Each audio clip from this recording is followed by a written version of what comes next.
ఆంధ్రప్రదేశ్ ముఖ్యమంత్రి నారా చంద్రబాబు నాయుడు గారితో తెలంగాణ మాజీ ముఖ్యమంత్రి కేసీఆర్ గారు రాయబారం కుదుర్చుకునేందుకు ప్రయత్నాలు చేస్తున్నారని, తన కూతురి బెయిల్ కోసం, అలాగే తెలంగాణలో టీటీడీపీ అలాగే బీఆర్ఎస్ పొత్తు పెట్టుకునే దాని మీద కూడా ఆయన చంద్రబాబు గారితో మాట్లాడేందుకు, రాజీ కుదుర్చుకునేందుకు కొన్ని ప్రయత్నాలు చేస్తున్నారు అంటూ సోషల్ మీడియా వేదికగా కొన్ని వార్తలు వస్తున్నటువంటి నేపథ్యంలో ఈ అంశం మీద మనం విశ్లేషణ చేసుకునేటువంటి ప్రయత్నం చేద్దాం.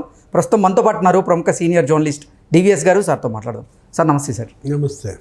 ఈరోజు రెండు తెలుగు రాష్ట్రాల ముఖ్యమంత్రులు హైదరాబాద్లో సమావేశమైనటువంటి నేపథ్యంలో ఆంధ్రప్రదేశ్ ముఖ్యమంత్రి నారా చంద్రబాబు గారితో తెలంగాణ మాజీ ముఖ్యమంత్రి కేసీఆర్ గారు రాయబారం కుదుర్చుకునేందుకు ప్రయత్నాలు చేస్తున్నారని, తన కూతురి బెయిల్ కోసము అలాగే పొత్తు కోసం కూడా కేసీఆర్ గారు వెంపర్లాడుతున్నట్లుగా, అందులో భాగంగానే చంద్రబాబు గారితో భేటీ అయ్యేందుకు ప్రయత్నాలు చేస్తున్నట్లుగా కొన్ని వార్తలు వస్తూ ఉన్నాయి.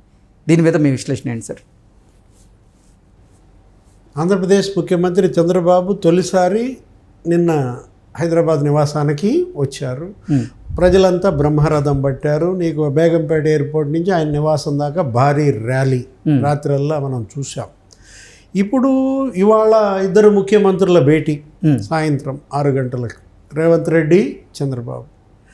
మార్నింగే ఈరోజు ఆయన అపాయింట్మెంట్ అడిగాడని ఎవరు, కేసీఆర్ తెలంగాణ ఎక్స్ సీఎం ఆంధ్రప్రదేశ్ సీఎంతో భేటీ కోసం ప్రయత్నించినట్టు మనం రకరకాల కథనాలు చూస్తున్నాం. ఇందులో వాస్తవాలు ఎంతున్నా కూడా వాళ్ళు చెప్పింది మరి నమ్మేటట్టుగానే ఉంది. రావుల్ చంద్రశేఖర్ రెడ్డి గారు ఏదో అడిగినట్టుగా, ఇప్పుడు గతంలో తెలుగుదేశం పార్టీ, ఇప్పుడు ఆయన పోలిట్ బ్యూరో సభ్యులు చంద్రబాబుకి అత్యంత సన్నిహితులు. ఎవరు, రావుల్ చంద్రశేఖర్ రెడ్డి గారు, ఎక్స్ ఎంపీ, ఎక్స్ ఎమ్మెల్యే. ఆయన ఈ ఎలక్షన్ బిఫోరే బీఆర్ఎస్లో చేరినట్టున్నారు. ఏది, రావుల్ గారే మరి ఈ రాయబారాన్ని తీసుకొచ్చారంటే నమ్మాల్సిన అవసరం కనపడతాం. ఓకే. ఎందుకంటే రాయబారానికి కేసీఆర్ ఎన్నుకున్న వ్యక్తి తగిన వ్యక్తే కదా. రావుల్ చంద్రశేఖర్ రెడ్డి అంటే నిజమేనా అసలు? ఈ వార్తలు ఇప్పుడు ఏంటంటే మనం సోషల్ మీడియాలో వచ్చేది ఏది నమ్మేటట్టుగా కనపడతలేదు. ఏదైనా ఇవాళ చంద్రబాబుతో కేసీఆర్ అవసరం ఉంది. ఎందుకని ఆయన ఇబ్బందుల్లో పడ్డ నేపథ్యంలో ఆయన కుటుంబం, ఆయన పార్టీ ఇవాళ మరి డోల్ డ్రమ్స్లో పడ్డాయి. కూతురు జైల్లో ఉన్నది మీరు అన్నట్టుగా. ఇది కవిత ఇవాళ జైలుకి వెళ్ళి దగ్గర 3 నెలలు దాటిపోయిన 4 నెలలు దాటింది. మరి అసలు ఇంకొక విషయం, ఈయన అసలు ఎటువంటి ప్రయత్నం చేయటం లేదు కూతుర్ని బయటకు తీసుకురావడం కోసం. సరే లోపాయికారిగా ఏమైనా చేస్తున్నా కానీ బయట ప్రజల దృష్టికి వచ్చేటట్టుగా కనీసం వెళ్ళి పలకరించిన దాఖలాలు కూడా లేవు. కూతురు మరి ఇన్ని రోజులు జైల్లో ఉంటే ఆ బిడ్డను అలా వదిలేశారంటే అది తండ్రి మనసు కాదనమాట. తల్లి వెళ్ళొచ్చినట్టుంది, అన్న కూడా వెళ్ళొచ్చిన కానీ లోపాయికారిగా ఏదైనా రాజీకి బీజేపీతో ఆయన సిద్ధమై, మిత్రుడు, పాత సన్నిహితుడు, ఏది ఈయనే కదా అప్పుడు వైస్రాయ్లో కూడా కీలక పాత్ర వహించింది చంద్రబాబు సీఎం అవటంలో. అలాంటి నేపథ్యంలో మరి చంద్రబాబు సహాయం కోరాడని బీజేపీతో బీఆర్ఎస్ రాజీకి మరి చంద్రబాబు ఎంత మేరకు దోహదపడతారనే విషయంలో ఆయనేమో నెగేట్ చేసినట్టు.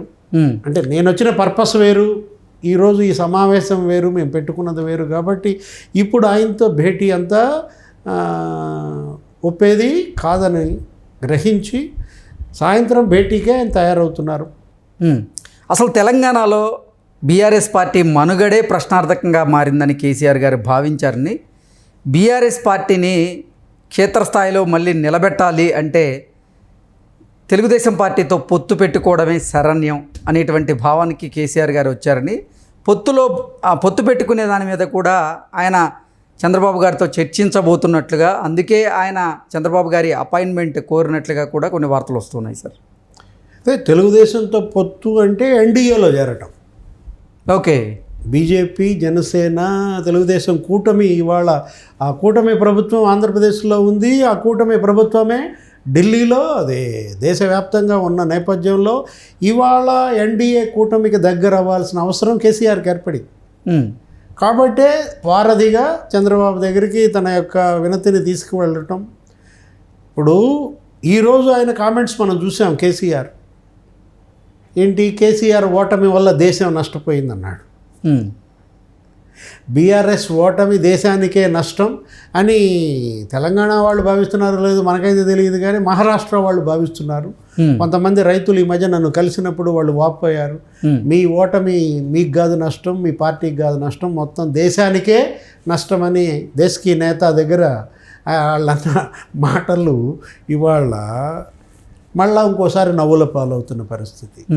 ఆయన భ్రమల్లో నుంచి ఇంకా కిందకి రాలేదని, తను ఇంకా పాత దీంట్లోనే ఉన్నాడు అన్న దీంట్లో వాస్తవాలు తెలుసుకోవాలా, నిజం గ్రహించాలా. ఇప్పుడు నింగిలో నుంచి నేల మీదకి రావాలా ఇప్పటికైనా, కానీ పార్టీ ఇవాళ ఉంటుందా ఊడుతుందా? ఇప్పుడు కూడా ఇవాళ ఆల్రెడీ ఇంకొక ఎమ్మెల్యే చేరిపోయిన పరిస్థితి. ఏది రేవంత్ రెడ్డి సమక్షంలో కాంగ్రెస్ కండువా కప్పుకున్నాడు ఈరోజు ఒక ఎమ్మెల్యే. అసలు ఢిల్లీ నుంచి ఆయన రాకముందే 6 ఎమ్మెల్సీలు ఆయన ఇంటి దగ్గర పడిగాపులు పడుతున్నారు.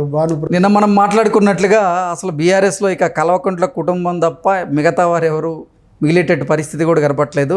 ఆ రకంగానే పొగ్గులేటి కూడా చక్రం తిప్పుతున్నట్లుగా కొన్ని వార్తలు అయితే మనం చూస్తూ ఉన్నాం. ఆ మాట మనం అంటే మీరు కల్వకుంట్ల కుటుంబం అంటే మళ్ళీ హరీష్ రావు కూడా వస్తాడండి, హరీష్ రావు ఆల్రెడీ మాట్లాడేసుకున్నాడు అని కూడా అంటున్న నేపథ్యంలో ఎవరు ఉంటారో ఎవరు పోతారో తెలియని నిర్వేదంలో అక్కడ జగన్మోహన్ రెడ్డి అదే, ఇక్కడ కేసీఆర్ అదే. కాకపోతే ఇంకా జగన్ మొండాడు కాబట్టి అన్నాడు ఏమని, ఉండేవాళ్ళు ఉంటారు పోయేవాళ్ళు పోతారు అన్న మాట అతని నుంచి వచ్చింది. ఇక్కడ అది రావట్లేదు. ఏది ఇక్కడ ఏదో కేటీఆర్ అంటున్నా కూడా వీళ్ళంతా నోరు తెరవకుండా ఉంటే అంత మంచిది.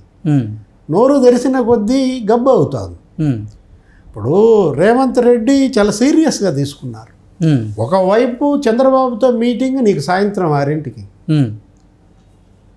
ఒకవైపు ఢిల్లీలో కేంద్ర మంత్రులతో నువ్వు మీటింగ్స్, అమిత్ షాతో ప్రధాని మోడీతో గత 2 రోజులుగా.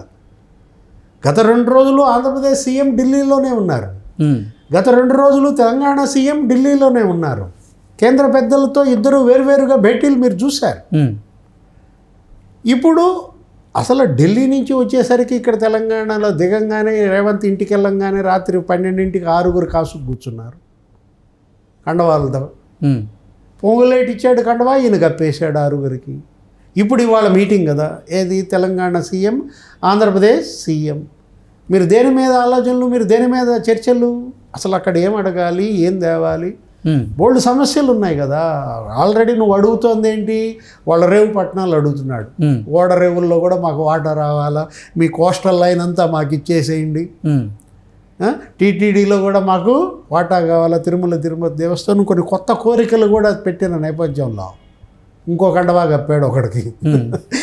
అంటే ఏంటి, ఇటు రాష్ట్రం కోసం ఈ ప్రయోజనాలు, ఈ మంత్రాంగం ఇది దీని ఎపిసోడ్ ఇది నడుస్తోంది. మరోవైపు ఫిరాయింపులు, పార్టీలో చేర్చుకోవటం, బీఆర్ఎస్ని ఖాళీ చేయటం. సవ్యసాచి అంటే ఇదేనంటావా? కుడి చేత్తో ఈ పని, ఎడ చేత్తో ఆ పని, కప్పే వాళ్ళకి కండవాలు కప్పుతున్నాడు. చర్చలే. ఈ విధంగా రేవంత్ రెడ్డి పరిపాలన మనకి 4 నెలల్లోనే చుక్కలు చూపిస్తున్నాడు. ఇంకా ఎన్ని నెలలు ఉందంటావు? ఇంకా 4 ఏళ్ళు 8 నెలలు నడవాలా? నడుస్తుందంటావా బీఆర్ఎస్? ఓకే, అందుకే ఇప్పుడు చంద్రబాబు గారితో భేటీ అవ్వాలని ప్రయత్నం చేస్తున్నారా? అంటే ఎక్కడ పోగొట్టుకున్నామో అక్కడ ఎత్తుక్కోవాలి. అది సహజమే. కేసీఆర్ది మనం తప్పు పట్టాల్సిన అవసరం లేదు. కేసీఆర్ ఇప్పటి ఈ ఓటమికి కారణం చంద్రబాబే. ఎందుకని, ఆయన అరెస్ట్ అయితే వీళ్ళు చప్పట్లు కొట్టుకున్నారు. ఇక్కడేదో ధర్నాలు ఆందోళన చేస్తుంటే కేటీఆర్ పిచ్చిగా మాట్లాడి, ఇక్కడేం పని మీకు, పోయి అమరావతిలో చేసుకోండి, రాజమండ్రి జైలు దగ్గర చేసుకోండి. అదే మరి నీ దాకా వస్తే కవిత అరెస్ట్, సీన్ కట్ చేస్తే మీరు పోయి ఢిల్లీలో మీరు ధర్నాలు చేయడం అంటే బూమ్రాంగ్ అవ్వటం అనేది నీకు, అది మిస్ఫైర్ అవ్వటం అనేది ఇవాళ ఏంటి, ఎక్కడ పోగొట్టుకున్నావో అక్కడ ఎత్తుక్కుంటున్నావు. చంద్రబాబు అభిమానులే నిన్ను దెబ్బతీసిన నేపథ్యంలో తెలుగుదేశం కార్యకర్తలే ఇక్కడ వీళ్ళని గుంతదీసి కప్పెట్టిన నేపథ్యంలో మళ్ళా మనం బతకాలంటే తెలుగుదేశం చంద్రబాబు అభిమానుల మద్దతు అవసరమని గ్రహించాడు. తెలుగుదేశంతో పొత్తు కోసమో లేకపోతే మైత్రి కోసమో ఈ ప్రయత్నం చేస్తున్నట్టుగా కనపడుతుంది. Okay sir, thank you so much.